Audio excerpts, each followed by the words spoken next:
You can squat double body weight and still tear your knee. You can have huge, strong legs and a knee that gives way. Strong legs do not mean safe knees. This catches people out all the time. They think, I'm strong, I lift heavy, my knees must be bulletproof. Then they tear an ACL doing something they've done 1,000 times. I'm Liam Howe, and I'm going to explain why being strong isn't the same as being protected, and what actually keeps a knee safe. Here's the core mistake. People think knee safety is about how much force you can produce. It's not. It's about how much force you can absorb, and whether the structures inside the knee can handle it. A heavy squat builds your muscles. Big quads, big glutes, big hamstrings. That's force production. But the knee giving way, the ACL tearing, that happens in a split second of absorbing force. Landing, decelerating, cutting, and the muscle being huge doesn't automatically mean the connective tissue underneath can take that load. You can build a powerful engine and bolt it into a chassis that can't handle the power. That's a strong lifter with a vulnerable knee. And here's the part that should make every lifter pay attention. Muscle adapts in weeks. Connective tissue takes months. So when you train hard and get strong fast, your muscle races ahead. Within weeks, you're producing big forces, but your tendons and ligaments are still months behind because the deeper structures have poor blood supply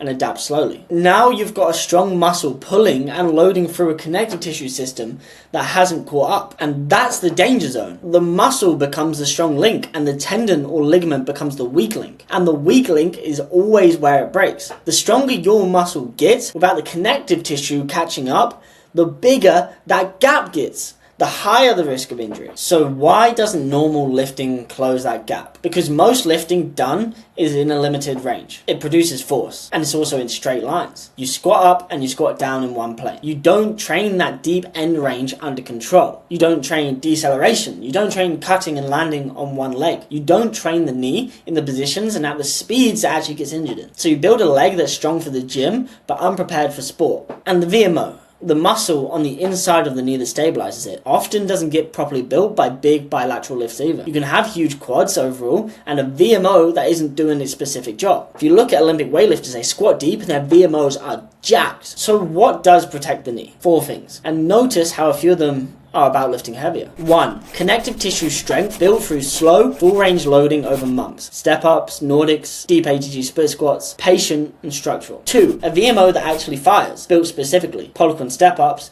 and not just squats alone. 3. The ability to absorb force, not just produce it. Depth drops, landings, deceleration work, being able to take more force through the knee than it can produce. 4. Full range. A knee that's strong and controlled through its entire range, not just the gym range. Because the moment sports forces it deeper or faster than to prepare for, that's the tear. If you look at Olympic weightlifters again, their connective tissue is much, much thicker, the ones that squat deeper. So here's the reframe if you're someone who trains hard. Don't stop lifting. Just understand that strength and resilience are 2 different things. And you've probably only been training one. Add the connective tissue work. Add the full range loading. Add the deceleration and landing work. Build the VMO specifically. Let the structure catch up to the muscle. Do that and your strength actually becomes useful because now it sits on the top of a chassis that can handle it. Strong legs on top of bulletproof connective tissue, that's a knee that lasts. Strong legs don't mean safe knees. Strength is force production. Safety is absorbing force through connective tissue that's caught up to the muscle. Most lifting builds a muscle and leaves the connective tissue, the VMO, the deceleration, and the full range behind. And the weak link is where it breaks. Close the gap and your strength finally protects you. This makes ballers bulletproof again.